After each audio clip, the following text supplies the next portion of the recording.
20મી સદીના ઇતિહાસ પર જે એક વ્યક્તિની સૌથી ઊંડી અને કહી શકાય કે કાળી છાપ રહી એ હતા એડોલ્ફ હિટલર. પણ આ બધું શરૂ ક્યાંથી થયું? ચાલો આજે એ ઐતિહાસિક પરિસ્થિતિઓને જરા નજીકથી સમજીએ, જેણે એક સામાન્ય સૈનિકને જર્મનીનો સર્વસત્તાધીશ બનાવી દીધો.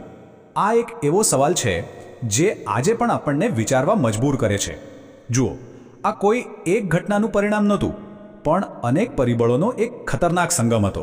તો ચાલો આ આખી વાતને, આખી કહાણીને શરૂઆતથી સમજીએ.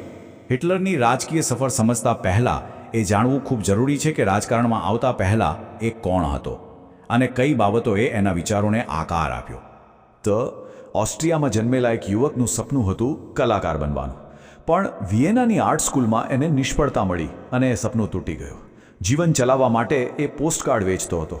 પછી આવ્યું પ્રથમ વિશ્વયુદ્ધ અને એણે એને એક નવી ઓળખ આપી, એક સૈનિકની. યુદ્ધમાં બહાદુરી પણ બતાવી, પણ જર્મનીની હાર એ એના માટે એક વ્યક્તિગત અપમાન બની ગઈ, જેણે એના મનમાં ગુસ્સો અને બદલાની આગ ભરી દીધી. આ છે એના માતા પિતા, એલોઇઝ અને ક્લારા.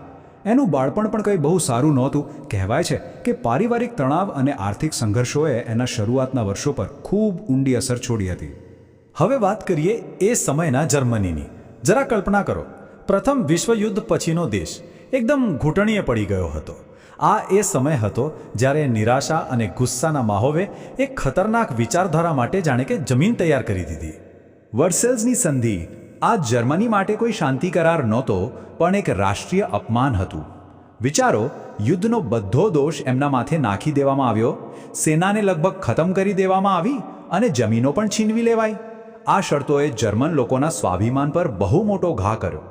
આ આંકડો આ કોઈ નાનો સૂનો આંકડો નથી. આ એ સમયની આર્થિક બરબાદીની આખી કહાણી કહી જાય છે. ફુગાવો એટલો ભયંકર હતો કે લોકોની જીવનભરની બચત રાતોરાત માટી થઈ ગઈ. પરિસ્થિતિ એવી હતી કે એક બ્રેડ ખરીદવા માટે પણ થેલીઓ ભરી ભરીને નોટો લઈ જવી પડતી. આ આર્થિક અરાજકતાએ દેશમાં ભય અને અસલામતીનો માહોલ બનાવી દીધો હતો. તો સ્થિતિ કેવી હતી? એક તરફ રાષ્ટ્રીય અપમાનનો ગુસ્સો, બીજી તરફ આર્થિક તબાહીની નિરાશા અને ઉપરથી રાજકીય અસ્થિરતા. આ બધાએ મળીને જર્મન જનતાને એક એવા મજબૂત નેતાની શોધમાં મૂકી દીધી, જે આવે અને કોઈ ચમત્કાર કરવાનો વચન આપે. અને બરાબર આ જ સમયે જ્યારે દેશમાં એક શૂન્યાવકાશ હતો, ત્યારે હિટલર અને તેની નાઝી પાર્ટીએ એક ઉકેલ તરીકે એન્ટ્રી કરી. એમણે જર્મનીને એના દુઃખોમાંથી મુક્તિ અપાવવાનું અને ખોવાયેલું ગૌરવ પાછું અપાવવાનું વચન આપ્યું. તો આ નાઝીવાદ હતું શું? સરળ શબ્દોમાં કહીએ તો એનો પાયો જ નફરત પર હતો. એવું માનવામાં આવતું હતું કે જર્મન આર્યન જાતિ દુનિયામાં સર્વશ્રેષ્ઠ છે અને દેશની તમામ સમસ્યાઓ માટે યહૂદીઓ અને સામ્યવાદીઓ જવાબદાર છે. જેલમાં બેસીને હિટલરે પોતાની આત્મકથા લખી હતી, મેઇન કેમ્પ, એટલે કે મારો સંઘર્ષ. અને એમાં એણે પોતાના ખતરનાક વિચારોને ખુલ્લે આમ રજૂ કર્યા. આ પુસ્તક એક રીતે એની જાતિવાદી અને સામ્રાજ્યવાદી મહત્વાકાંક્ષાઓનો એક દસ્તાવેજ હતો. તો હિટલર આટલો લોકપ્રિય બન્યો કઈ રીતે? એની રણનીતિ એકદમ સ્પષ્ટ હતી. પહેલું, એનું જોશીલું ભાષણ જે સીધું લોકોના દિલમાં ઉતરતું. બીજું, દેશની બધી સમસ્યાઓ માટે યહૂદીઓ અને સામ્યવાદીઓને બલીના બકરા બનાવવા. અને ત્રીજું, એવા વચનો આપવા જે હતાશ જનતા સાંભળવા માંગતી હતી: રોજગાર, સુરક્ષા અને રાષ્ટ્રીય ગૌરવ. એકવાર સત્તા હાથમાં આવી પછી હિટલરે લોકશાહીના ઢાંચાને તોડવામાં જરા પણ વાર ન લગાડી. ચાન્સેલર બનવાથી લઈને સરમુખત્યાર બનવા સુધીની એની સફર ખૂબ જ ઝડપી અને એકદમ નિર્દયી હતી. આ ટાઈમલાઈન જુઓ. 2 વર્ષથી પણ ઓછા સમયમાં એણે આખા દેશ પર કબજો કરી લીધો. જાન્યુઆરી 1933માં ચાન્સલર બન્યો, તરત જ સંસદ ભંગ કરી, વિરોધી પક્ષો પર પ્રતિબંધ મૂક્યો અને છેલ્લે રાષ્ટ્રપતિ અને ચાન્સલરના પદને એક કરીને પોતાને ફ્યુહરર એટલે કે સર્વોપરી નેતા જાહેર કરી દીધો. લોકશાહીનો વ્યવસ્થિત રીતે સફાયો કરી નાખવામાં આવ્યો. આ નારો એક લોકો, એક સામ્રાજ્ય, એક નેતા એ નાઝી શાસનનો સાર હતો. એનો સ્પષ્ટ અર્થ હતો કે હવે કોઈ વ્યક્તિગત સ્વતંત્રતા નથી, કોઈ અલગ વિચાર નથી.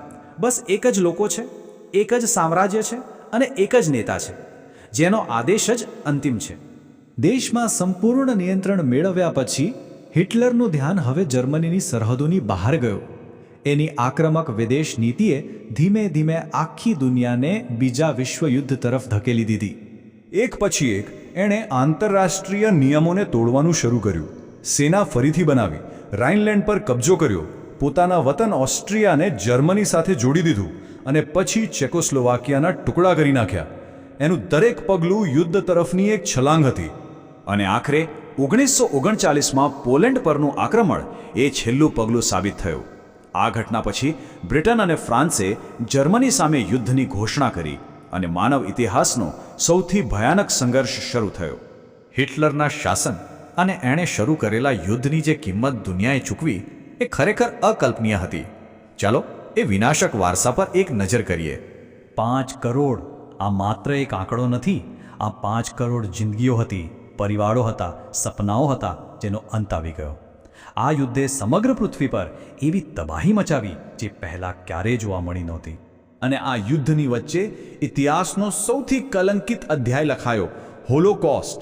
નાઝી શાસને યોજનાપૂર્વક 60 લાખ યહૂદીઓની નિર્મમ હત્યા કરી.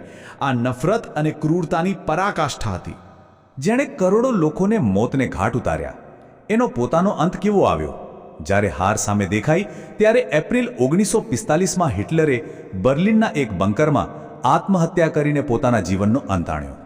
અંતે આ ઇતિહાસ આપણને એક બહુ મોટો સવાલ પૂછે છે. આર્થિક સંકટ, રાજકીય અસ્થિરતા અને રાષ્ટ્રીય અપમાનની ભાવના જ્યારે એક સાથે મળે ત્યારે તે સમાજને કેટલા ખતરનાક માર્ગ પર લઈ જઈ શકે છે. આ એ બોધપાઠ છે જેને આપણે ક્યારેય ભૂલવો ન જોઈએ.